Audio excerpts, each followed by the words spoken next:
नमस्कार, स्वागत है आपका अपने यूट्यूब चैनल चिराग इंस्टीट्यूट आईएएस में। आज हम लोग चर्चा करने जा रहे हैं अंतर्राष्ट्रीय संगठन के बारे में, यानी कि इंटरनेशनल ऑर्गेनाइजेशन। और यह भी समझने का प्रयास करेंगे कि आखिर में उसका मुख्यालय जो है, यानी कि हेडक्वार्टर जो है, वो कहाँ पे है, क्योंकि यहाँ से एग्जाम में प्रश्न पूछे ही जाते हैं। Very very important topic. तो चलिए बिना किसी देरी के शुरू करते हैं। जैसा कि आज का हमारा टॉपिक है International Organization and their headquarters.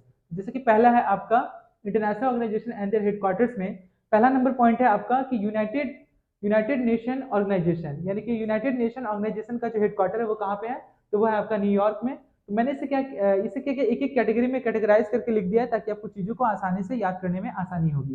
United nation organisation New York में है। United nation children emergency fund कहाँ पे, ये इसका भी मुख्यालय न्यूयॉर्क में है। यूनाइटेड नेशन पॉपुलेशन फंड कहाँ पे है, इसका हेडक्वार्टर, इसका भी हेडक्वार्टर न्यूयॉर्क में है। आपसे एग्जाम में पूछा जाता है कि पॉपुलेशन डे जो है वो प्रत्येक वर्ष किस दिन सेलिब्रेट किया जाता है, तो इसका आंसर हो जाएगा 11 जुलाई। और यूनाइटेड नेशन जो है वो हर साल सेलिब्रेट किया जाता है 24 अक्टूबर को, ये भी आप ध्यान में रखेंगे। और चिल्ड्रन डे वो सेलिब्रेट किया जाता है 14 नवंबर को।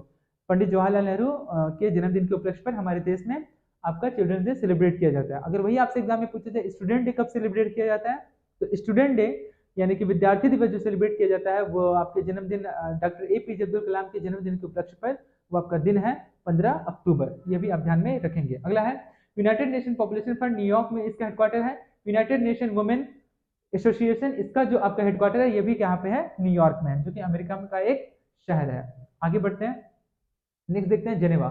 वर्ल्ड हेल्थ ऑर्गेनाइजेशन, जो कि हेल्थ डे जो है 7 अप्रैल को मनाया जाता है। ठीक है, वर्ल्ड हेल्थ ऑर्गेनाइजेशन इसका हेडक्वार्टर कहाँ पे, जेनेवा में है। जेनेवा किस देश में है, तो वो स्विट्जरलैंड में है। इंटरनेशनल लेबर ऑर्गेनाइजेशन, जो इंटरनेशनल लेबर डे जो है वो 1 मई को मनाया जाता है, जिसका भी हेडक्वार्टर कहाँ पे है, जेनेवा में है। वर्ल्ड ट्रेड ऑर्गेनाइजेशन इसका भी हेडक्वार्टर जेनेवा में है। वर्ल्ड ट्रेड ऑर्गेनाइजेशन का पहले पुराना नाम गेट था, GATT, जिसका फुल फॉर्म है general agreement of trade and tariff, ये भी आप ध्यान में रखेंगे। International committee of the red cross इसका हेडक्वार्टर कहाँ पे, तो इसका भी हेडक्वार्टर जेनेवा में है। रेड क्रॉस डे कब मनाया जाता है ये आपसे एग्जाम में पूछा जा सकता है, तो इसका आंसर हो जाएगा 8 मई को मनाया जाता है। आगे बढ़ते हैं, इसके बाद है आपका वर्ल्ड इंटेलेक्चुअल प्रॉपर्टी ऑर्गेनाइजेशन, इसका हेडक्वार्टर कहाँ पे, तो इसका भी हेडक्वार्टर जेनेवा में है। वर्ल्ड मेट्रोलॉजिकल ऑर्गेनाइजेशन इसका भी हेडक्वार्टर जेनेवा में है। इंटरनेशनल ऑर्गेनाइजेशन फॉर स्टैंडर्डाइजेशन इसका भी हेडक्वार्टर जेनेवा में है। World economic forum, very very important, ठीक है, वर्ल्ड इकोनॉमिक फोरम इसका भी हेडक्वार्टर जेनेवा में है। तो आप देख सकते हैं कि जेनेवा में 1 2 3 4 और यहाँ पे कुल हो गए 5 6 7 8, तो 8 ऐसा मतलब कि इंटरनेशनल संगठन है, अंतर्राष्ट्रीय संगठन है, जिसका जो हेडक्वार्टर कहाँ पे है, जेनेवा में है। और जेनेवा किस देश में है, तो इसका आंसर हो जाएगा स्विट्जरलैंड। स्विट्जरलैंड का कैपिटल अगर आपसे एग्जाम में पूछा जाए तो स्विट्जरलैंड का जो कैपिटल है वो आपका बर्न है, ये भी आप ध्यान में रखेंगे। अगला United Nation Industry Development Organization, इसका हेडक्वार्टर वियना में है। ठीक है, ये ऑस्ट्रिया का कैपिटल है वियना, नॉट ऑस्ट्रेलिया। ऑस्ट्रेलिया का अगर कैपिटल पूछा जाए तो उसका कैपिटल है आपका कैनबरा। यही अगर बात करें ऑस्ट्रिया का कैपिटल है वियना, यहाँ पे किस संगठन का हेडक्वार्टर है, तो वह है United National Industry Development Organization. अगला इंटरनेशनल एटॉमिक एनर्जी एजेंसी, इसका भी हेडक्वार्टर वियना में है, जो कि ऑस्ट्रिया का कैपिटल है। Organization of Petroleum Exporting Countries, very very important, सबसे ज्यादा एग्जाम में यही क्वेश्चन पूछा जाता है, ओपेक शॉर्ट फॉर्म में दिया रहेगा, OPEC, इसका हेडक्वार्टर कहाँ पे, तो इसका भी हेडक्वार्टर वियना में है। आपसे एग्जाम में कभी ये भी पूछा जा सकता है कि ओपेक में पी का क्या मतलब है, तो पी का संबंध आपका पेट्रोलियम से है, तो आप फुल फॉर्म जरूर याद रखें। ठीक है, आगे बढ़ते हैं। अगला है इंटरनेशनल मेरीटाइम ऑर्गेनाइजेशन, इसका हेडक्वार्टर लंदन में है। ठीक है, अगला है कॉमनवेल्थ ऑर्गेनाइजेशन, इसका भी हेडक्वार्टर लंदन में है। एमनेस्टी इंटरनेशनल, इसका भी हेडक्वार्टर कहाँ पे है, लंदन में है। तो ऐसे 3 इंटरनेशनल संगठन है जिसका हेडक्वार्टर लंदन में है, वो है आपका International Maritime Organization, Commonwealth Organization और एमनेस्टी इंटरनेशनल। ठीक है, आगे बढ़ते हैं। नेक्स्ट है International Monetary Fund, very very important, रुपए पैसे से संबंधित जो भी मामला है उसका जो हेडक्वार्टर अगर आप पूछा जाए आपसे तो इसका आंसर हो जाएगा वाशिंगटन DC, चाहे वो इंटरनेशनल मॉनेटरी फंड हो या फिर वो वर्ल्ड बैंक हो। अभी वर्तमान में वर्ल्ड बैंक के जो चेयरमैन है वो अजय बंगा है, जो कि एक भारतीय है, ये भी आपसे एग्जाम में पूछा जा सकता है, क्योंकि भारतीय पहली बार किसी भारतीय को नियुक्त किया गया है वर्ल्ड बैंक का चेयरमैन, तो यही वजह है कि एग्जाम में काफी ज्यादा इंपॉर्टेंट है, तो आप जरूर ध्यान में रखेंगे। वर्ल्ड बैंक का जो हेडक्वार्टर वाशिंगटन DC है, वर्तमान उसके जो चेयरमैन है वो है आपके अजय बंगा। और इंटरनेशनल मॉनेटरी फंड के की जो चेयरमैन है वही है क्रिस्टीना लिगार्डे, इसका हेडक्वार्टर कहाँ पे, वाशिंगटन DC।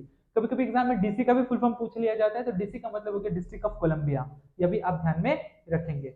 आगे बढ़ते हैं, जो कि अमेरिका का एक शहर है, अमेरिका का कैपिटल भी है वाशिंगटन DC।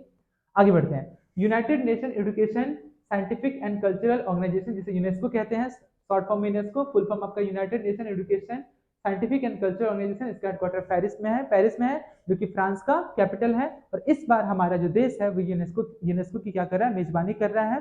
पहली बार भारत को वो ऐसा मौका मिला है कि यूनेस्को यानी इंटरनेशनल अंतर्राष्ट्रीय स्तर पर, ठीक है, भारत जो है इसका क्या करेगा, बैठक करेगा 2024 में। ये भी आप ध्यान में रखेंगे। अगला, Organization for Economic Cooperation and Development, इसका हेडक्वार्टर कहाँ पे, इसका भी हेडक्वार्टर पेरिस में है जो कि फ्रांस का कैपिटल है।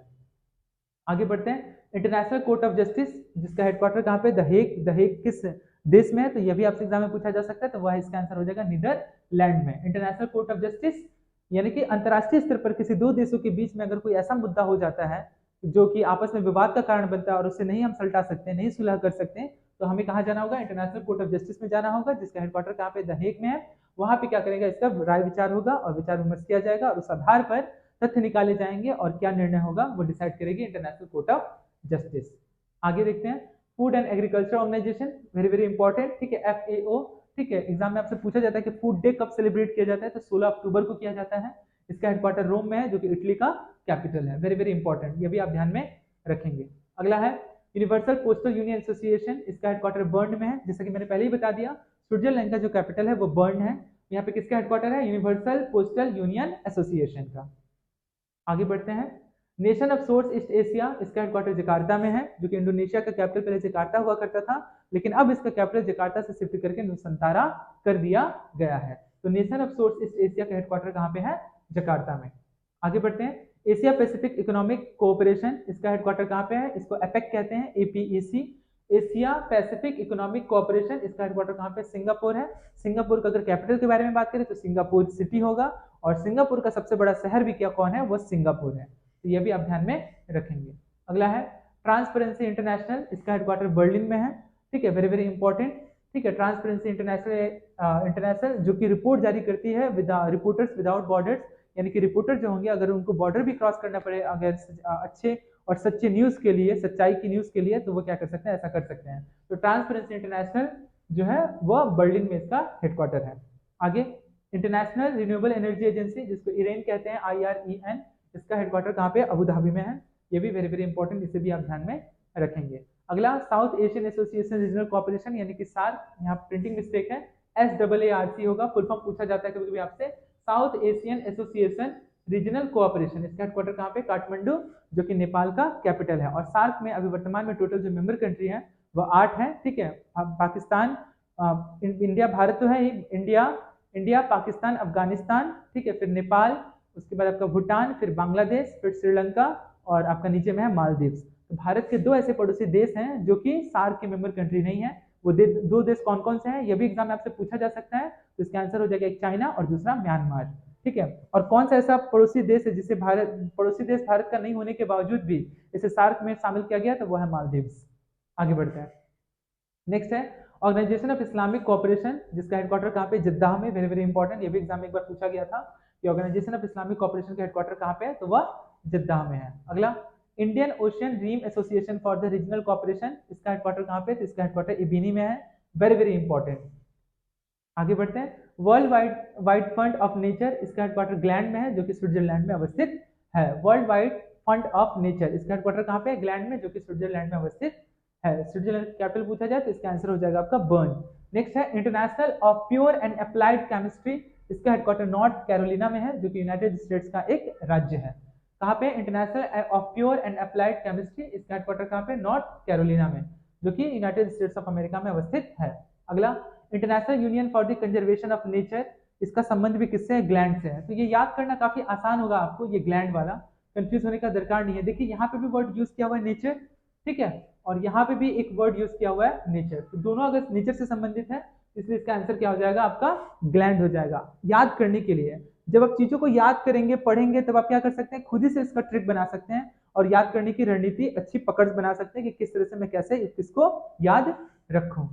अगला है नॉर्थ अटलांटिक ट्रीटी ऑर्गेनाइजेशन, ठीक है, जिसे नाटो कहते हैं, जिसका हेडक्वार्टर ब्रुसेल्स में है। अभी वर्तमान में इसके जो मेंबर कंट्री है वो टोटल 32 है, पहले 30 हुआ करते थे। तो आपसे एग्जाम में पूछा जा सकता है कि 31वां देश कौन सा है जो नाटो का मेंबर है, तो वो आंसर हो जाएगा आपका फिनलैंड, और 32वां देश कौन सा है, तो वो हो जाएगा स्वीडन। वेरी वेरी इंपॉर्टेंट, 31वां देश फिनलैंड और 32वां देश है आपका स्वीडन, ये भी आप ध्यान में रखेंगे। अगला इंटरनेशनल ओलंपिक कमेटी, इसका हेडक्वार्टर लुसाने में है, वेरी वेरी इंपॉर्टेंट। ठीक है, इंटरनेशनल ओलंपिक कमेटी, इसका हेडक्वार्टर कहाँ पे है? लुसाने में है। तो इस प्रकार से हमारा जो आज का जो टॉपिक था इंटरनेशनल ऑर्गेनाइजेशन से संबंधित जितने भी तथ्य थे वो पूरी तरह से क्या हो गया? समाप्त हो गया। उम्मीद करते हैं कि जितने भी अंतर्राष्ट्रीय संगठन है उसको मैंने अच्छी तरह से कवर किया है और आप लोग उसे अच्छे से रिवाइज कर लीजिएगा, आपको याद हो जाएगा। यहीं से क्वेश्चन आना है, आप इसे बार बार रिवाइज कीजिएगा, आसानी से याद हो जाएगा। ठीक है, अगर याद नहीं हो रहा हो तो क्या करें, उसे कॉपी में लिख लिख करके याद कीजिए, वो जरूर याद होगा। बस आज के लिए इतना ही। आप सभी का बहुत बहुत धन्यवाद।